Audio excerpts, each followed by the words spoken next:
Guys, welcome to today's fun and controversial video. This is going to ruffle a lot of feathers. It's also going to spark a debate that needs to be had, which is, give me your opinion in the chat box below and defend it. Is a wholesaler better defined as one of these two? A business owner or real estate investor? Give me your opinion on this. Go. Okay. Now this is gonna be a fun video, guys, because I filmed a video a couple days ago that sparked all this and started all this.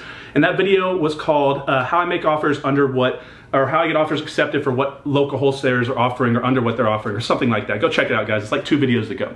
Now in that video, I mentioned that I thought a real estate wholesaler was a business owner, not a real estate investor, and it caused a lot of people to get flustered, and I understand why. It's because there's a lot of traveling gurus, there's a lot of fake YouTubers out there, and a lot of fake entrepreneurs out there telling these wholesalers when they buy their course that they're real estate investors.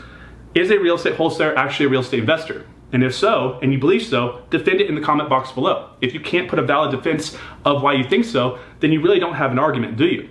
Now, let me step back one step removed.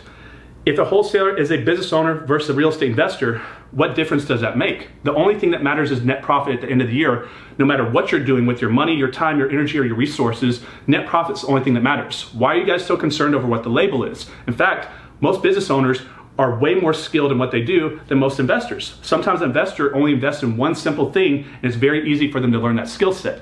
To be honest, a real estate wholesaling business is one of the most difficult businesses to run, and if you can run a wholesaling business successfully, when you transition into the next stage of business, going up to a house flipper, a landlord, an owner finance investor, commercial, you're gonna be that much better at what you're doing. Now, before you wholesalers start freaking out, I was a wholesaler for many, many years. I wouldn't be here right now talking to you if it wasn't for wholesaling. I think it's a great business. It's the #1 business that people start out in to get their business off the ground when they decide they want to go into real estate.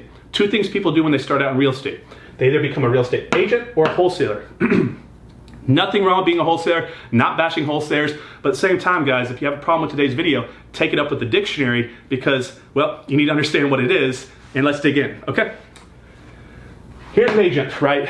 Let's talk about what a real estate agent does. A real estate agent goes out there and works in the marketplace. They go get a real estate sales license. I'm also a real estate agent. I run a real estate team at eXp Realty across 23 states and 2 countries. If you're interested in working with me and getting trained on investing, social media, virtual assistants, anything and everything we train our agents on each week, you can have access to this. All you have to do is pick up the phone or contact me on Facebook, and I'll show you how to get going. Now, that being said, before everybody starts saying, oh, he's bashing on real estate agents, nobody in here would argue me if I said a real estate agent is not a real estate investor. If anybody has a difference in opinion right now, go ahead and put in the chat box below. Does anybody watching this think a real estate agent is a real estate investor if they're not also a real estate investor? Now what I mean over here, usually you hear agents and investors called cats and dogs, right? Agents are investors, or one of the two, right? Cats and dogs, unless they're both. Now bear with me, these drawings are kind of not so great, I get it. That's what you get when it's midnight and after I put in a 16-hour day, guys. I'm still grinding, working hard to get these out for you, but I wanted to film this video because I knew it caused a lot of chaos. So you have agents and investors, like cats and dogs, they're fighting over the same inventory in the marketplace, but then you have full 360-degree entrepreneurs in the business that do both sides, which is where you want to be in the future. Let's just call those cat dogs, okay? Long story short, most people would not argue that an agent is an investor. Now, what does an agent do? They get a listing, they sell that listing, they get paid once and only once, then they have to go find another listing. So they're working for active income through commissions. Now, let's look at what a wholesaler does. A wholesaler is very, very similar. They're a non-licensed real estate professional, but they are doing basically very similar things where they find a property, they sell that property or sell the beneficial rights and interest of that property by selling the contract, the option contract to buy it to another investor, and they get paid through an assignment fee, but they get paid once and only once. So ask yourself this, is a wholesaler that gets paid once and only once per house, as compared to a real estate investor that owns a property, gets paid over and over and over and is building up equity and cash flow, is a wholesaler more likely to be considered an agent or an investor? Think about it, right? So if a wholesaler, my opinion, is more likely to be considered a real estate agent without a license, and an agent is not an investor, then how is a wholesaler an investor? Did I confuse you guys there? You decide which one. So if an agent is not considered an investor, but a wholesaler is more likely considered to be like an agent, when you look at what they do as far as their business model, how would you consider a wholesaler more likely an investor? Okay, that's my point behind it.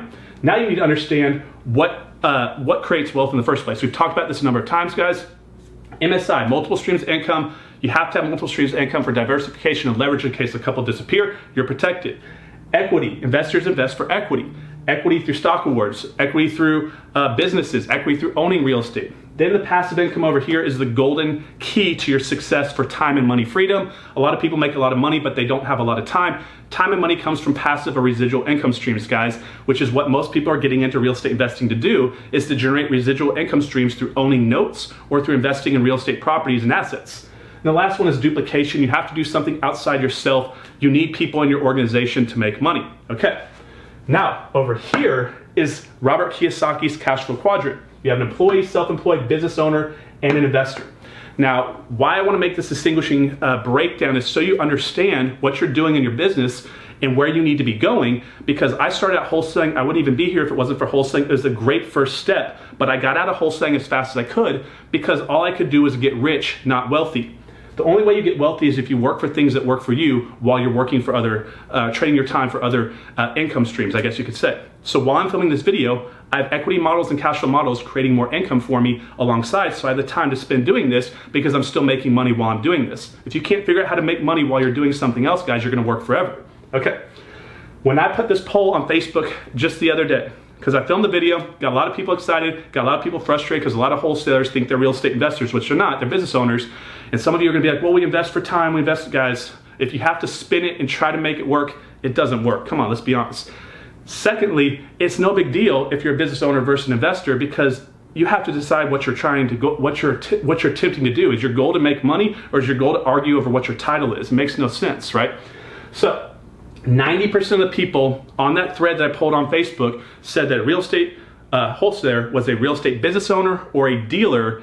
Very few people said that they were an investor, which is what I was getting at. Because in the beginning, when you're a wholesaler, you think you're a real estate investor. As you really become a real estate investor, you look back and realize what you were doing was running a business. Now that's important because of this, guys. Down here is business, over here is investor. The ticket to creating wealth is to make money in business up and beyond what your living costs are to create what's called disposable income. Let's say it costs you $70,000 to live your life with your family. Everything above $70,000, your basic cost to live, are going to be your disposable income. So let's say you made 150 grand this year. That's $80,000 in disposable income. What successful business owners do is they become an investor and they take the money they make from business and put it into high return investments, which creates wealth. So you make it in business and you put it into investing. Business to investor, business to investor. But you need to realize, as a wholesaler, you're running a real estate business. Nothing wrong with it. It's a great business. You can make a lot of money. But how are you going to create wealth when you're not doing anything wealth creators do? So if you're a single wholesaler with no team, you have no duplication, you have no passive income, you have no equity, except if you want to argue that you're getting a piece of the equity when you flip the contract, which some people will. I get it. You're going to try to figure out how to make this work, guys, but I promise you can't. Now, and you don't have multiple streams of income. So if this is what creates wealth, how can you create wealth as a wholesaler? You can get rich. You can create a big income for yourself. Being rich and wealthy are two completely different things. And I think I need to film a video on this, guys, because a lot of people make a lot of money in business and lose it. They're just rich. If your income streams are at risk at all times because the industry could change, your business model could change, your efficiency could change, the time you're putting into it can change. If your income can drop immediately or change drastically, you're just rich with that money. Until you invest that money into creating real cash flow off real assets that you have a substantial amount of equity in, you're not really wealthy. The goal is to go from rich to wealthy, if that makes sense. Okay, so I would argue that a wholesaler is more closely like an agent, and if nobody's going to argue that an agent is an investor, why would anybody argue that a wholesaler is also an investor? Does that make sense? Maybe I'm confusing myself or you guys as well.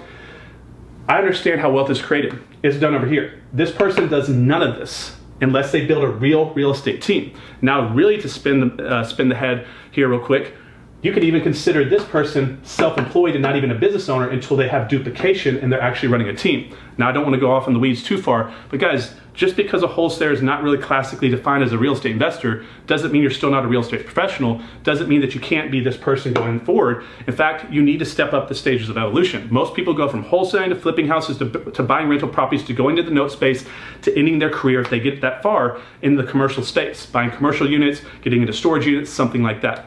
But there's my breakdown on this, guys. I hope I didn't ruffle too many feathers. I'm curious to see what your opinions are. But my argument is if nobody's going to argue that an agent is an investor and a wholesaler is more closely related to an agent than investor, then why would anybody argue that a wholesaler is also an investor? Now, you can make a lot of money doing this, but you need to learn how to invest here to create wealth. Otherwise, you're always at risk. Okay, like to hear your opinions on this, guys. If you don't like the video, hit a down like. If you do like the video, hit an up like. Comment below. Let's create some controversy down there. See what we can spin up. And I'll see you on the next video here in a couple days, guys. I'll see you when I see you.